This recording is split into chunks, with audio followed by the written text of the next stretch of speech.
안녕하세요. 조경수, 유실수, 야생화를 전문으로 하는 W농원 W가든센터의 왕가든입니다.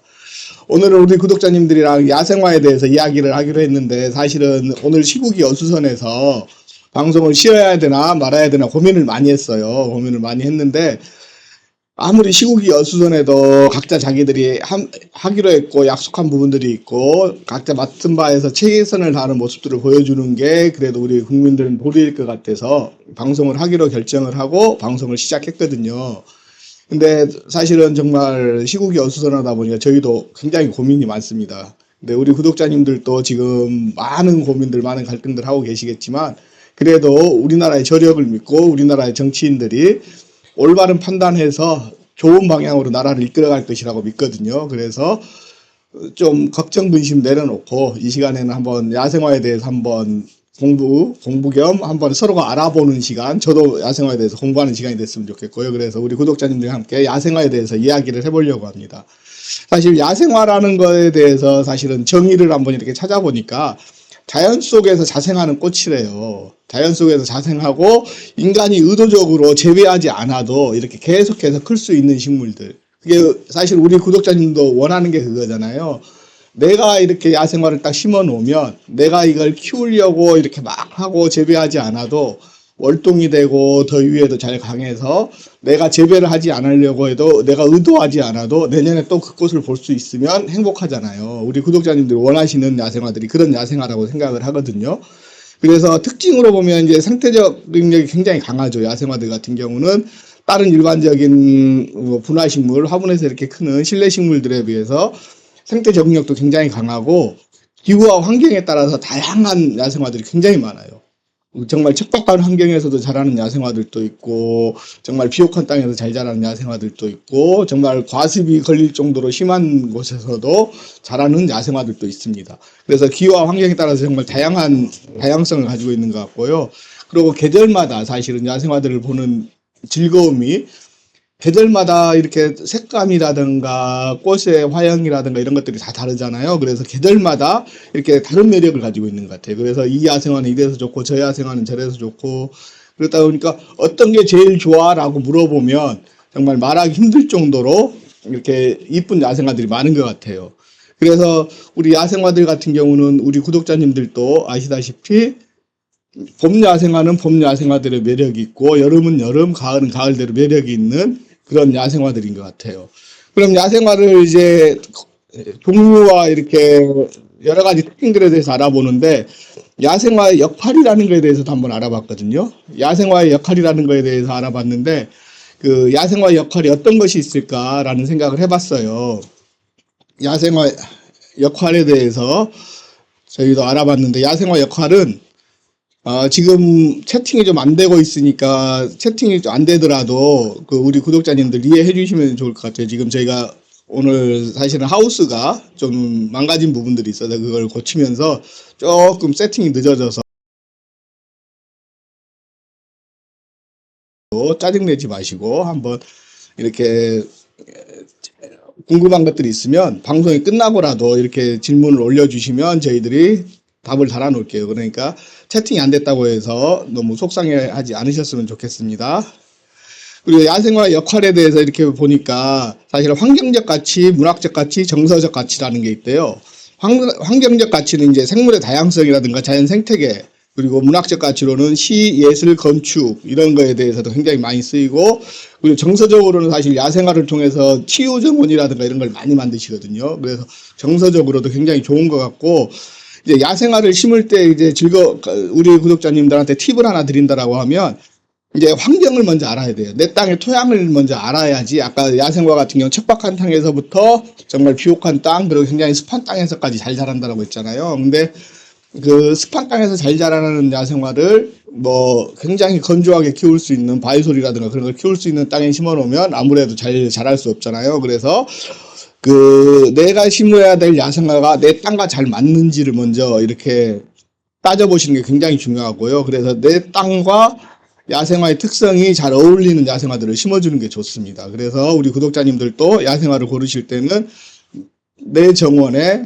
흙의 상태를 아는 게 굉장히 중요해요. 내 정원의 흙의 상태가 배수가 잘 되고 산성도가 좀 높고 낮고 이런 것들을 알고, 그다음에 내 땅이 거름기가 많은 땅인지 거름기가 없는 땅인지 이런 것들을 좀 알고 이렇게 대처해서 야생화를 심으면 야생화를 잘 키울 수 있는데, 우선 내 땅을 모르면은 야생화 선택할 때부터 굉장히 힘들어져요. 우리 구독자님들도 그냥 전화가 가끔 오셔가지고 전화를 하셔가지고 뭐라고 하시냐면 야생화 좀 추천해 주세요라고 하면 정말 난감하거든요. 왜냐하면 그 땅의 특징을 모르잖아요. 그 땅의 특징을 모르는 상태에서 야생화를 그러면 제가 어떤 걸 추천해야 될까요? 저도 물어보거든요. 그냥 이쁜 걸로 추천해 주세요. 그러면은 이쁜 걸로 심는다고 해서 다 잘 자라는 게 아니고, 내 땅의 특성이 이러이러한데 내 땅의 특성은 약간 좀 물 빠짐이 잘 안 되는 땅이고, 그 다음에 거름기는 좀 많은 땅이고, 이런 것들을 설명해 주셔야 저희도 거기에 맞는 야생화를 추천해 드릴 수 있는데, 그냥 전화하셔가지고 지금 시기에 이쁘고 그런 야생화들이 있으면 추천해 달라고 하면 저희들도 좀 난감하니까 땅의 특징을 먼저 알고 이렇게 우리 구독자님들이 신청을 해주셨으면 좋겠어요. 그 요청을 해주시면 저희도 거기에 맞는 식물들을 추천할 수가 있는데, 그렇지 않은 경우에는 저희들도 좀 난감할 수가 있습니다. 그래서 그 내 정원의 특징, 땅의 특징들을 먼저 알고, 햇볕이 잘 드는 곳인지 잘 안 드는 곳인지, 그리고 통풍이 잘 되는 것인지 잘 안 되는 것인지, 이런 것들 배수가 잘 되고 안 되고 그런 것들을 기본적으로 체크한 후에 야생화를 구입하시는 게 좋습니다. 그래서 거기에 맞는 야생화들을 구입해서 내 정원에 심으면 훨씬 더 잘 크고 성장세가 좋으니까 우리 구독자님들 그렇게 한번 해보시면 좋을 것 같아요. 그리고 이제 관리할 때는 어떤 게 있냐면, 내 정원에서 월동이 잘 되는 야생화들 같은 경우는 겨울은 걱정 안 해도 돼요. 요즘은 이제 월동이 잘 되는 야생화들 위주로 많이 파는 데들이 많이 생겨서 그런 것들은 겨울을 걱정 안 해도 되는데, 그래도 정원의 아름다움을 갖추기 위해서는 월동이 안 되더라도 심어야 되는 식물들이 있어요. 뭐 예를 들어서 사계국화라든가 뭐 이런 것들은 월동이 안 돼도 많이 심으시잖아요. 중부지방에서 월동이 안 되더라도. 그럼 그런 것들 같은 경우는 이제 겨울에 관리하는 방법들이 있죠. 뭐 약간의 멀칭을 해주는 거죠. 톱밥이라든가 아니면 왕개라든가 이런 걸로 멀칭을 해주셔서 건강하게 그 다음에도 필 수 있게 도와주는 거예요. 그래서 원래 인간의 손이 닿지 않아야 되지만 월동이 안 되는 것들은 사람들이 살짝만 도와주면 걔네들이 월동을 해서 내년에 또 꽃을 피우니까, 월동 안 된다고 너무 걱정하지 마시고 한번 살짝만 도와줘 보세요. 그럼 걔들이 다시 내년에도 필 수 있으니까 그런 것들을 우리 고려해서 심으시고 관리하시면 좋을 것 같습니다. 그리고 이제 월동이 안 되는 것은 그렇게 해결하면 되는데, 문제는 이제 여름이에요.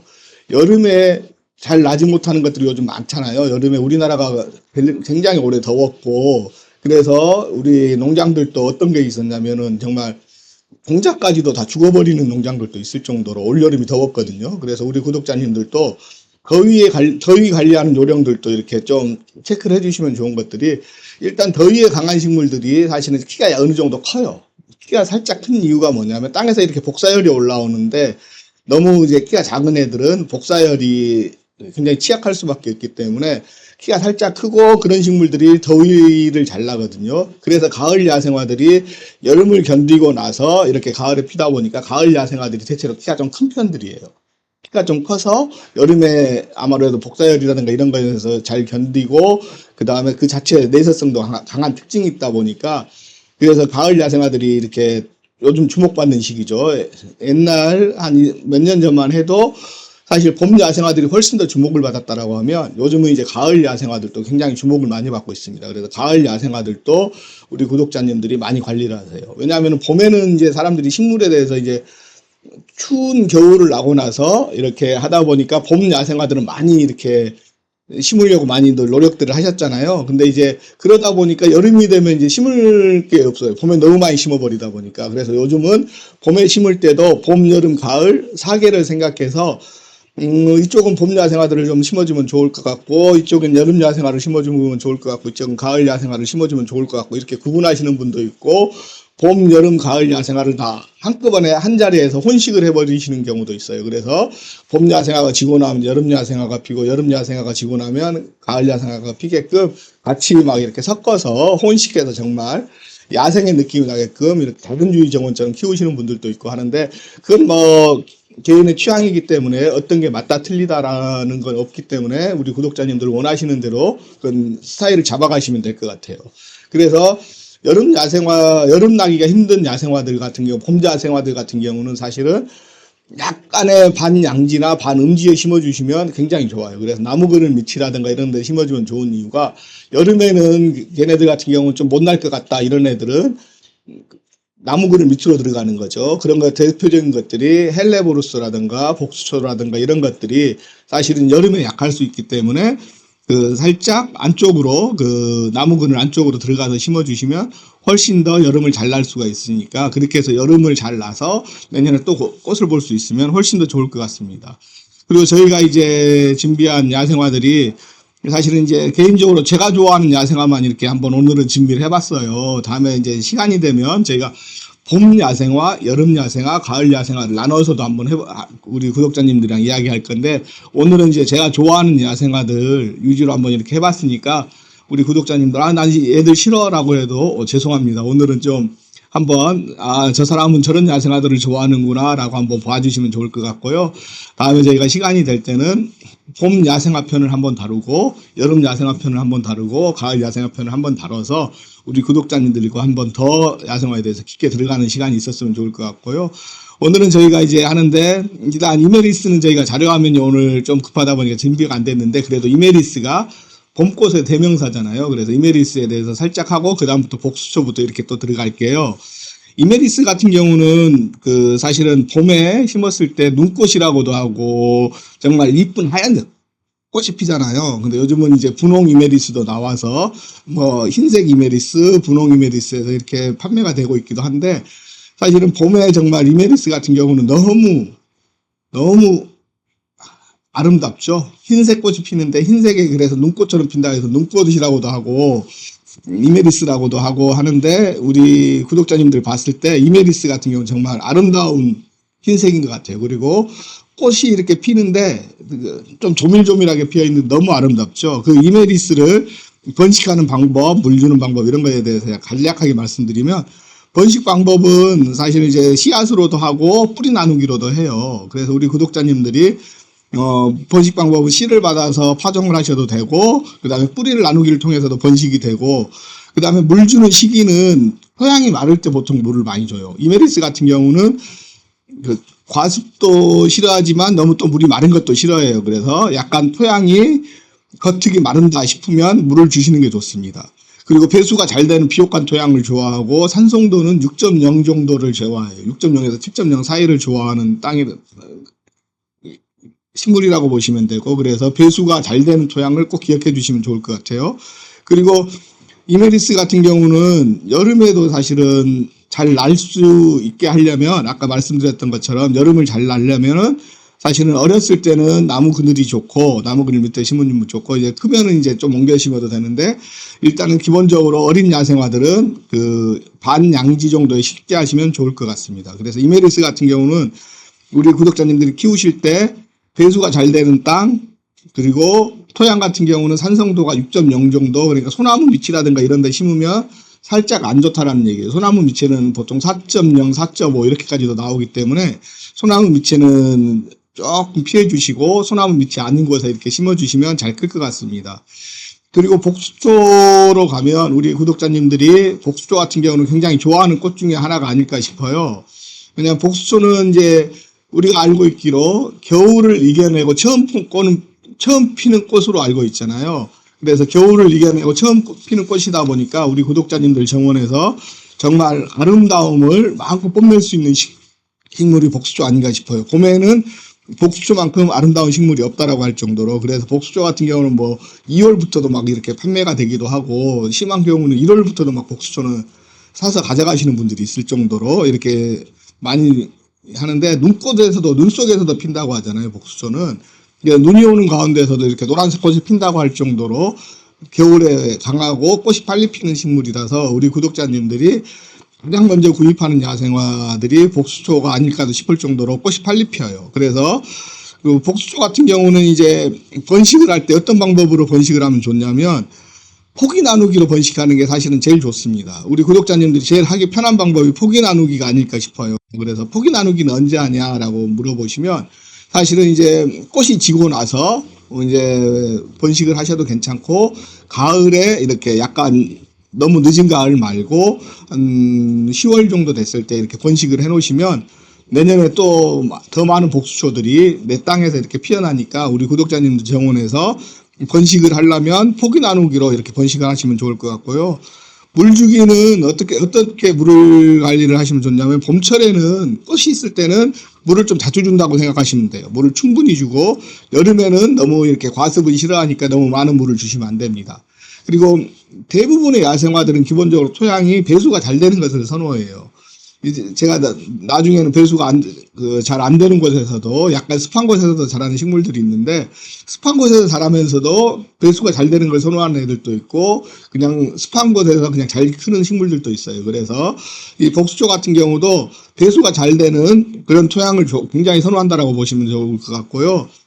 그리고 그늘진 곳에서 아까 얘도 말씀드렸잖아요. 겨울에 이렇게 나는 식물들은 여름에 좀 약할 수 있기 때문에 아까 그늘진 곳, 나무 밑이라든가 담장 밑에 심어주시면 여름에도 잘 날 수가 있고 여름에 과습을 해도 싫어하거든요. 과습도 싫어하다 보니까 과습을 싫어하는 식물들은 우리가 항상 말씀드리는 게 이렇게 약간 둔덕을 만들어서 심어주라고 말씀드리잖아요. 이렇게 약간 이렇게 높게 해서 둔덕을 만들어서 심어주시면 우리 구독자님들 정원에서 훨씬 더 꽃을 잘 볼 수가 있을 거예요. 그리고 정말 이거 같은 경우는 그때도 아까도 말씀드린 것처럼 겨울철에 겨울을 나고 나서 처음으로 피는 꽃이라서 2월에서 4월 사이에 꽃이 피는데 정말 눈 속에서 피는 복수초는 너무 환상적인데 사실 그걸 보기가 쉽지는 않아요. 2월 달에 눈이 오기도 쉽지 않고 거기서 이렇게 피기는 쉽지 않은데 그래도 그 복수초는 기본적으로 눈 속에서도 꽃이 핀다라는 거 기억해 주시면 좋을 것 같습니다. 그래서 우리 복수초 같은 경우는 이렇게 간략하게 설명드리면 될 것 같고 그 다음으로는 이제 발레리나 앵초라고 해서 요즘에 이제 우리 구독자님들 정원에서도 굉장히 핫하게 크는 식물 중에 하나가 발레리나 앵초가 아닐까 싶어요. 그리고 이제 발레리나 앵초 같은 경우도 이제 계속 이제 가격이 많이 떨어진 추세거든요.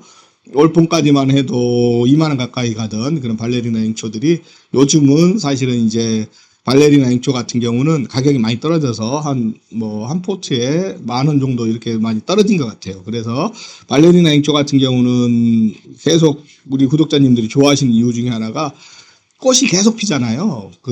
3, 4, 5 이렇게 계속 꽃을 볼 수가 있기 때문에 개화 기간이 굉장히 긴 게 장점인 것 같아요. 개화 기간이 굉장히 길고 우리 구독자님들한테 겨울을 나고 나서 이른 봄에 바로 꽃을 볼 수 있는 식물이 발레리나 앵초입니다. 그래서 우리 구독자님들이 저 좋아하시는 게 보통 봄 야생화라고 해서 심어놔도 4월, 5월이 돼야 꽃이 피는데 발레리나 앵초 같은 경우는 3월에 바로 꽃을 볼 수가 있어요.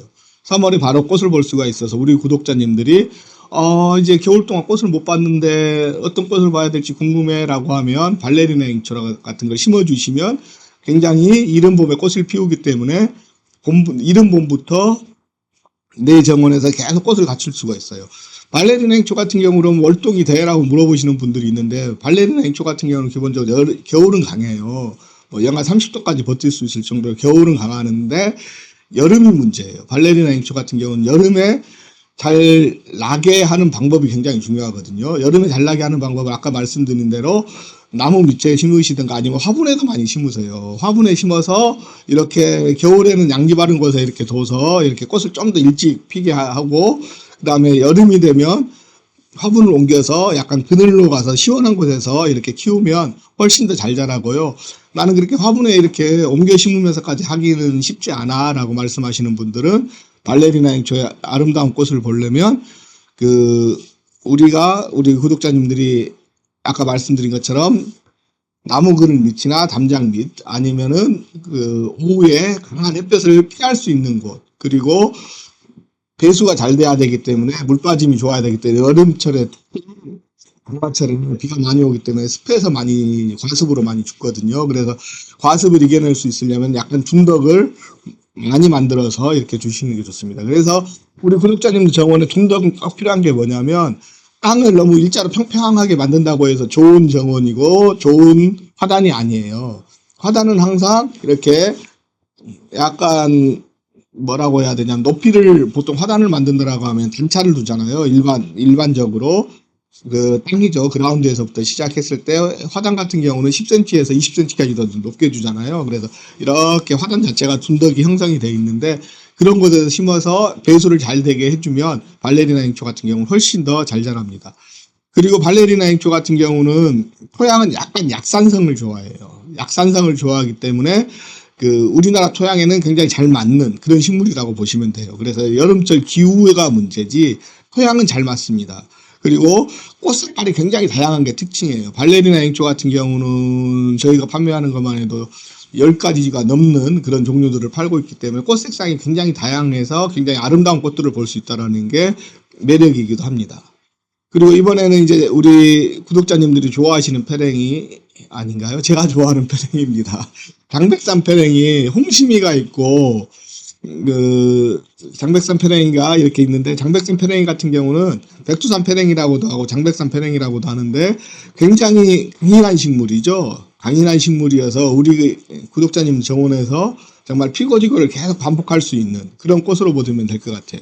그리고 장백산 페랭이 같은 경우는 이제 꽃이 개화 시기가 한 5월서부터 시작해서 6월, 7월 이렇게 계속 이렇게 꽃대가 올라오죠. 꽃이 올라오면서 계속 피어 있어서 우리 구독자님들 정원에서 굉장히 이쁘고 아름답고 강인한 식물인 것 같아요. 그런데 이런 장백산 페랭이 같은 경우 번식 방법으로는 씨앗 파종을 많이 해요. 씨앗 파종을 많이 하기도 하고 꺾꽂이로도 해요. 꺾꽂이로도 번식이 되니까 페랭이도 꺾꽂이가 돼? 라고 얘기하시는 분들이 있는데 페랭이 야생화들도 꺾꽂이가 됩니다. 근데 나무는 그 삽목이 된다라는 거 많이 알고 계시는데 야생화도 삽목이 돼 하는 분들이 많이 있는데 야생화도 삽목이 많이 됩니다. 그래서 야생화도 삽목을 통해서 번식할 수 있으니까 페랭이 같은 경우도 삽목을 통해서 번식을 한번 시도해 보시는 것도 좋을 것 같아요. 그리고 페랭이 같은 경우 장백산 페랭이는 과습은 별로 안 좋아해요. 그리고 토양이 마르면 그 겉흙이 말랐을 때는 적당히 물을 주시면 되는데 노지에서는 다른 식물에 비해서 물을 많이 줄 필요 없이 다른 식물들 물 줄 때 뭐 이렇게 한 번씩 주시면 될 정도로 강인한 식물입니다. 그리고 배수가 잘 되는 토양을 좋아한다는 거 기억해 주시면 될 것 같고요. 그 꽃은 좀 개화 기간 약간 한 2달 정도 이렇게 개화 기간이 가는 것 같아요. 2달 정도 이렇게 개화 기간이 가서 이게 지금 자료화면에서 보시면 아시겠지만 자료화면에서 보시면 저 꽃은 피어 있고 꽃대가 또 물려 있잖아요. 그래서 꽃이 피면서 이렇게 꽃대가 잡혀 있는 애들이 저 꽃이 지면 또 피고 하니까 개화 기간은 한 2달 정도 이렇게 간다라고 보시면 될 것 같습니다. 그리고 제가 또 좋아하는 꽃 중에 하나가 또 루비페랭이죠. 루비페랭이 같은 경우는 사실 꽃 색감도 굉장히 좋아요. 꽃 색감도 좋은 게 정말 핑크색 중에서도 우아한 느낌이 나는 핑크색이라고 할까요? 그래서 루비페랭이를 굉장히 좋아하는데 루비페랭이하고 흑심페랭이를 제가 좋아합니다. 사실은 좋아하는 이유 중에 어떤 이유가 있냐면 봄에도 꽃이 피지만 가을에도 꽃이 펴요. 꽃이 이제 온도에 따라서 온도만 맞으면 이렇게 개화를 하는 그런 식물이라서 봄에도 꽃이 피고 가을에도 꽃이 피어서 좋아하는 식물 중에 하나고 번식 방법을 이렇게 고민해 보면 번식 방법 제일 포기 나누기를 많이 번식하는 것 같아요. 그리고 씨앗으로도 잘 번식이 되니까 씨앗으로도 번식을 하기도 하고요. 그리고 워낙 강인한 식물이라서 뭐 물 주는 시기 같은 경우는 흙이 마르면 주면 된다고 할 정도로 이렇게 물 관리는 신경을 특히 안 하셔도 되고 과습은 아까 말씀드렸던 것처럼 피하는 거에 좋기 때문에 화단이 만들어진 곳에서 심으시면 건강하게 잘 키울 수 있을 것 같습니다. 그리고 햇빛도 좋아하고 햇빛을 잘 받아야 또 색감도 훨씬 더 이쁘기 때문에 햇빛도 잘 받으면 좋습니다. 그리고 정말 강렬한 붉은색을 좋아하시고 선명한 붉은색을 좋아한다고 하시면 루비페랭이 한번 심어보는 것도 추천드립니다. 그리고 지금 시기에도 많이 심으시는 야생화가 하나 있죠. 사실은 헬레브루스라고 해서 크리스마스 로즈라고도 불리죠. 크리스마스 로즈 같은 경우도 발레리나 앵조처럼 색깔이 굉장히 많아요. 색깔이 굉장히 다양하게 있어서 다양한 색상의 꽃들을 볼 수 있기 때문에 헬레브루스도 많이 심으시는데 사실 크리스마스 로즈라고 한 이유는 크리스마스에 장미꽃처럼 핀다고 해서 크리스마스 로즈라는 이름이 붙었는데 사실 크리스마스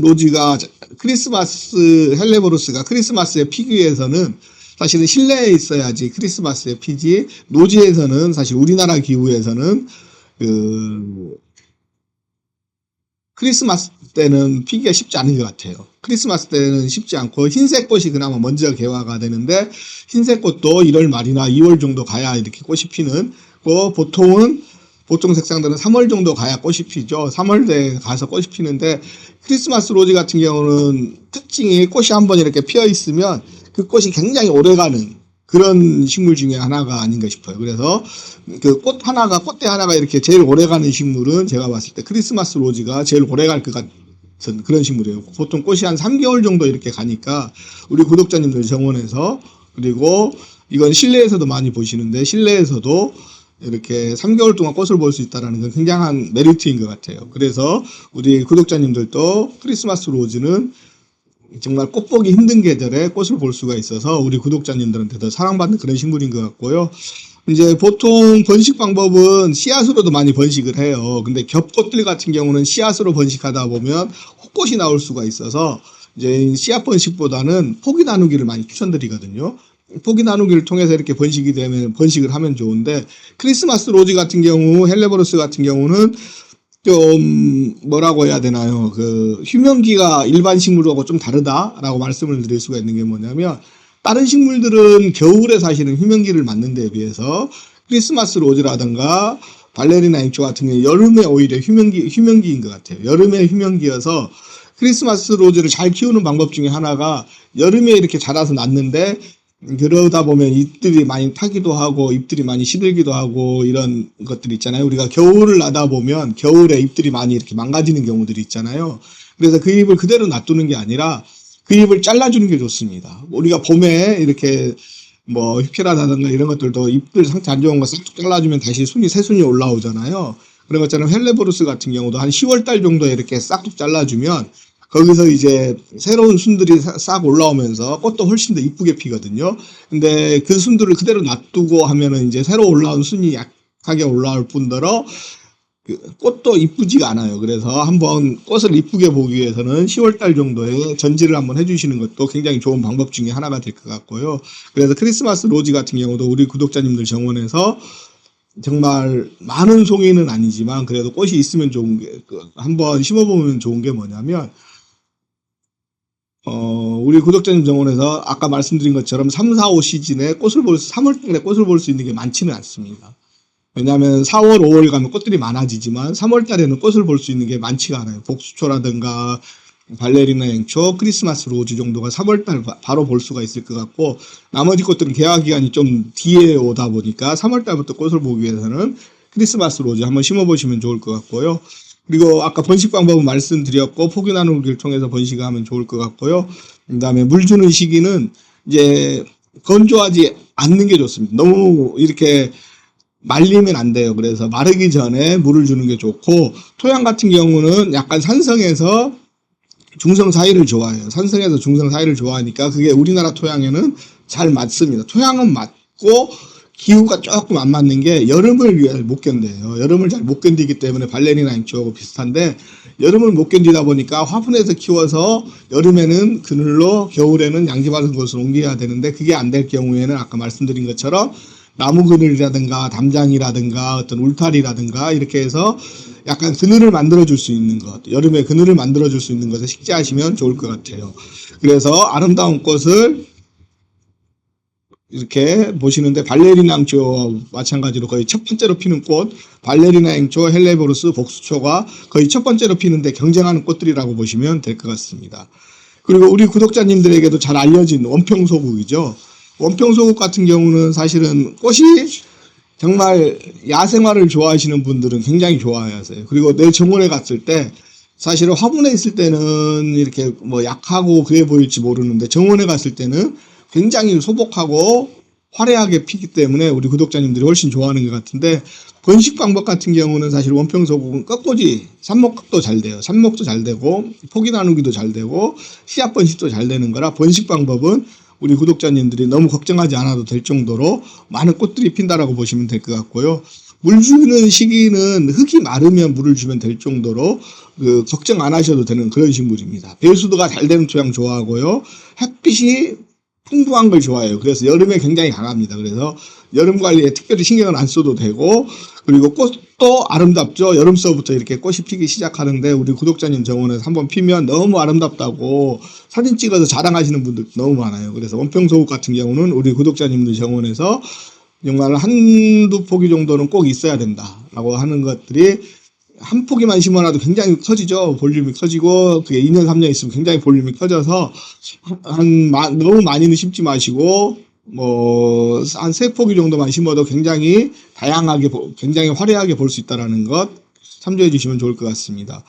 그리고 우리 구독자님들 여름을 잘 나는 식물 원평소국 기억해 주시면 될 것 같고요. 그 다음에 사계패랭이입니다. 제가 사계패랭이를 좋아하는 이유는 정말 꽃이 계속 피잖아요. 우리 구독자님들 아실 거예요. 막 봄부터 가을까지 계속 피는데 사계패랭이를 우리 구독자님들이 아니 제 월동이 안 되잖아 라고 하시는 분들도 간혹가다 계시지만 그래도 월동이 안 되는 걸 알면서도 많이 사가세요. 남부지방에서는 월동이 됩니다. 남부지방에서는 월동이 되는데 대전 이남지방에서는 월동이 되는데 좀 추운 지역에서는 월동이 안 돼요. 근데 그래도 많이 사가시는 이유가 뭐냐면 왕개라든가 톱밥이라든가 이런 걸로 덮어주면 또 월동이 돼요. 그래서 월동을 떠나서 사계패랭이 같은 경우는 꽃을 굉장히 오래 볼 수가 있어요. 꽃을 오래 볼 수가 있어서 우리 구독자님들이 지금 화면으로는 저렇게 약간 붉은색으로 나오는데 사실은 이제 약간 그 청아한색을 많이 띄죠. 청아한색을 띄어서 우리 구독자님들이 좋아하는 그런 색감인 것 같아요. 그래서 우리 구독자님들 정원에서 보시면 아름다운 꽃이고 화려한 꽃이기도 합니다. 그래서 사계패랭이, 이쁜이 국화 이런 애들은 월동이 안 된다고 밀어내지 마시고 우리 구독자님 정원에서 한번 심어주시면 될 것 같고요. 씨앗 파종도 잘 되는 그런 식물입니다. 씨앗 파종도 잘 되고 꽃꽂이도 잘 돼서 우리 구독자님들이 번식을 마음껏 늘려나갈 수가 있어요. 그리고 배수가 잘 되는 토양이 좋고 약간 사계패랭이 같은 경우는 중성이나 중성 토양에서 굉장히 잘 자라요. 그래서 목단 옆에 심어놔도 잘 자라는 토양이라고 보시면 될 것 같고요. 그래서 목단과도 궁합이 잘 어울리는 그런 패랭이라고 보시면 될 것 같습니다. 그리고 꽃을 계속 볼 수 있다는 게 엄청난 메리트라는 거 기억해 주시고요. 그리고 우리 사계패랭이 같은 경우는 특별히 뭐 관리가 필요하지 않아도 잘 하는데 여름에는 살짝 햇빛이 풍부한 것을 좋아하지만 과습을 싫어하기 때문에 둔덕을 만들어서 배수가 잘 되는 곳에 심어주셔야 가을에도 이쁜 꽃을 볼 수 있습니다. 그래서 여름에도 꽃을 보고 봄에도 꽃을 보고 여름에도 꽃을 보고 가을에도 꽃을 보고 하는 그런 아름다운 패랭이라고 보시면 될 것 같습니다. 그리고 제가 좋아하는 구름국화 같은 경우는 사실 구름국화를 왜 좋아해? 라고 하시면 저는 구름국화 꽃을 보는 것도 좋지만 꽃이 피기 전에도 너무 아름다운 것 같아요. 은엽색이 이렇게 정말 뭐 말처럼 구름국화라는 말처럼 구름 위에 있는 듯한 느낌이 들 정도로 은엽색도 아름다운데 그런 아름다운 은엽색 위에 그냥 있는 것만으로도 이쁘고 꽃이 피기 전에도 사실 구름국화는 관상 가치가 있는 것 같아요. 그래서 꽃 피기 전에도 아름답고 꽃이 피어서도 더 아름다운 그런 식물이라고 보시면 될 것 같고요. 번식 방법 같은 경우는 씨앗으로 많이 번식을 하시고 파종으로도 하시고 이제 포기 나누기로도 하시니까 우리 구독자님들 포기 나누기가 오히려 훨씬 편할 수도 있어요. 씨앗으로 하는 것보다 포기 나누기가 편할 수 있으니까 포기 나누기로 하시면 좋을 것 같고 물 주는 시기는 아까 말씀드린 것처럼 잘 크기 때문에 토양이 마르면 물을 주면 되고 과습은 굉장히 싫어해요. 과습은 굉장히 싫어해서 과습을 피해서 심어주시는 게 좋습니다. 그리고 햇빛이 잘 드는 곳에서 잘 자라는데 과습 때문에 여름에 죽어날 수 있으니까 과습을 피하고 이렇게 식재해 주시면 좋을 것 같아요. 그리고 다음은 이제 에키네시아거든요. 에키네시아 같은 경우는 우리 구독자님들이 이제는 너무 이제 많이 알려지기도 했어요. 지금 처음에는 에키네시아가 굉장히 귀한 꽃이었고 좀 가격도 많이 나가는 꽃이었는데 이제 점점점 대중화가 되어서 호국 같은 경우는 이제 완전히 대중화가 되어서 가격도 일반 야생화와 똑같은 가격에 이렇게 판매가 되고 있고 겹꽃들도 지금 가격이 계속 이렇게 많이 대중화가 되다 보니까 많이 저렴해졌죠. 저렴해졌지만 그래도 아직까지도 그 에키네시아는 가격이 나가는 그런 겹 에키네시아 같은 경우는 가격이 나가는 그런 야생화인데 우리가 겹 에키네시아라든가 에키네시아를 좋아하는 이유 제가 개인적으로 보면 여름에 강하고 여름부터 가을까지 꽃을 볼 수 있는 야생화가 에키네시아라고 생각이 듭니다. 그래서 에키네시아 같은 경우는 꽃이 굉장히 화려하면서도 꽃이 많이 피고 굉장히 길게 볼 수 있고 그래서 에키네시아를 좋아하시는 것 같아요. 근데 에키네시아가 키가 이렇게 많이 크잖아요. 그럼 에키네시아도 그렇고 그 다음에 하늘바라기를 설명드릴 건데 에키네시아도 그렇고 하늘바라기도 그렇고 우리 구독자님들 정원에서 키를 좀 낮추는 방법이 하나 있어요.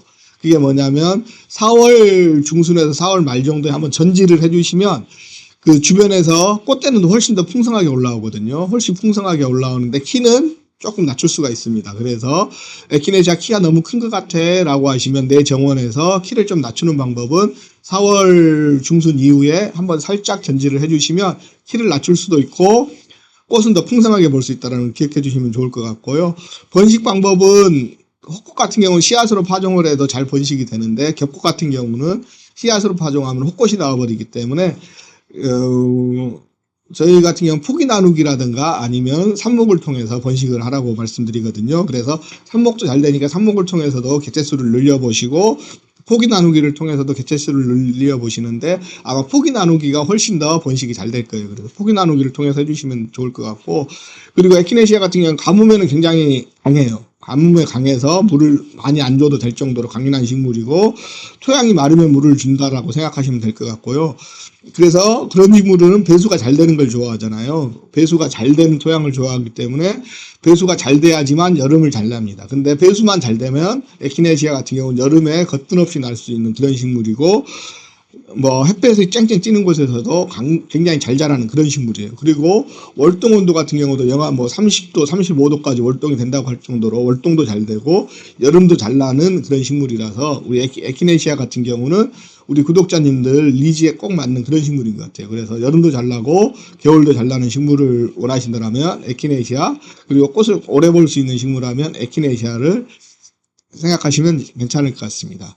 그리고 다음으로는 이제 하늘바라기에 대해서 이렇게 말씀드릴 건데요. 하늘바라기 같은 경우는 우리 구독자님들도 너무 좋아하죠. 정말 에키네시아하고 비슷하지만 에키네시아보다 살짝 개화기간이 늦게 펴요. 에키네시아가 6월달부터 이렇게 꽃이 핀다라고 하면 그 하늘바라기는 9월달부터 11월달까지 책임져주는 그런 꽃이죠. 그래서 하늘바라기 같은 경우도 굉장히 꽃이 화려하고 이쁜데 하늘바라기도 뭐 세 가지 품종 제가 알고 있기로 세 가지 품종 정도가 있는데 노란색, 그 다음에 블리딩 하트, 버닝 하트, 프리마 발레리나 이렇게 세 가지 품종들이 있는데 세 가지 다 나름대로 매력이 있는 것 같아요. 근데 세 가지 다 키들이 어느 정도 큰 식물이라고 보시면 돼요. 한 60에서 90cm까지 크기 때문에 이 식물도 아까 말씀드린 것처럼 에키네시아처럼 4월 중순 이후에 한번 전지를 해주시면 키를 낮출 수 있다는 걸 기억해 주시고 내 정원에서 키를 키우고 싶다라고 하면 전지 없이 키우시면 됩니다. 그리고 포기 수는 계속 늘어나기 때문에 월동이 잘 돼서 월동도 잘 되고 여름도 잘 나서 포기 수는 계속 늘어나는 식물이라서 굳이 이렇게 전지해줘서 키우는 것보다 나는 키를 크게 키우고 싶어 라고 하면 식재 위치를 약간 정원에서 뒤쪽에 심어서 주셔서 내 정원에서 키를 크게 해서 보는 것도 굉장히 아름다운 꽃입니다. 그래서 9월부터 11월 달까지를 책임져주는, 가을을 책임져주는 아름다운 꽃이라고 생각하시면 될 것 같고요. 번식 방법으로는 씨앗으로도 번식이 되고 포기 나누기로도 번식이 된다라는 걸 기억해 주시면 되고요. 물은 아까 말씀드린 것처럼 물은 좋아하는 식물은 아니에요. 물은 그렇게 많이 없어도 잘 크는 식물인데 과습은 피해 주는 게 좋아요. 너무 과습에 걸리면 뿌리가 상태가 안 좋아지기 때문에 너무 과다한 습기는 피해 주시는 게 좋아서 배수가 잘 되면서 약간 둔덕을 만들어서 위쪽에 심어 주시면 잘 크는 식물이니까 걱정 없이 심으시면 될 것 같고요. 그리고 햇볕이 잘 드는 곳에 심어도 됩니다. 여름을 잘 나는 식물들이기 때문에 햇볕이 잘 드는 곳에 심어 주시는 게 좋고요. 가을부터 늦가을까지 내 정원에 책임져 줄 식물이 필요하다고 하면 하늘바라기 한번 추천드리니까 한번 심어보시면 좋을 것 같습니다.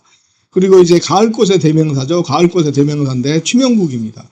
추명국 같은 경우도 사실은 얼마 전까지만 해도 헛꽃들만 이렇게 많이 심지 하셨는데 요즘은 추명국도 헛꽃과 겹꽃을 번갈아서 많이 심으세요. 헛꽃과 겹꽃을 번갈아서 많이 심으시는데 이제 추명국 같은 경우는 기본적으로 가을에 정말 아름다움을 뽐내주는 그런 꽃이죠.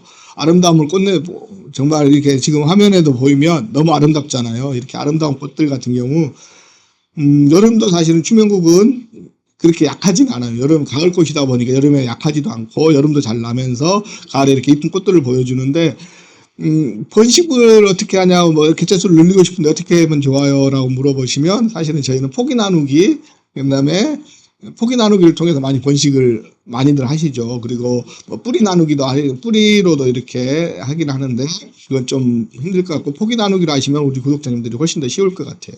그리고 토양은 건조하지 않도록 관리해 주는 게 좋아요. 특히 꽃 필 때는 너무 이렇게 토양이 건조해 버리면 꽃 모양이 찌그러지거나 꽃 모양이 안 이뻐지니까 꽃 피는 시기에는 건조하지 않게 그 겉흙이 마르기 전에 이렇게 물을 줘서 아름다운 꽃을 보려면 겉흙이 마르기 전에 물을 줘야 됩니다. 그래서 가을에는 꼭 겉흙이 마르지 않게 관리를 해주시면 좋을 것 같고요. 그리고 기본적으로 배수가 잘 되고 비옥한 토양 좋아합니다.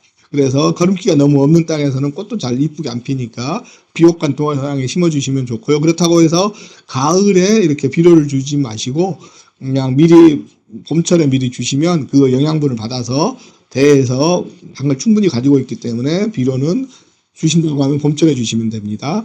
그리고 개화 시기가 아마 9월부터 11월 달까지 그 사이에 이렇게 꽃이 피는데 정말 가을의 대명사라고 할 정도로 아름다운 꽃입니다. 그래서 가을에 풍성한 꽃을 보고 싶으면 추명국도 굉장히 아름다운 꽃이라는 것 고려해 주시면 좋을 것 같습니다.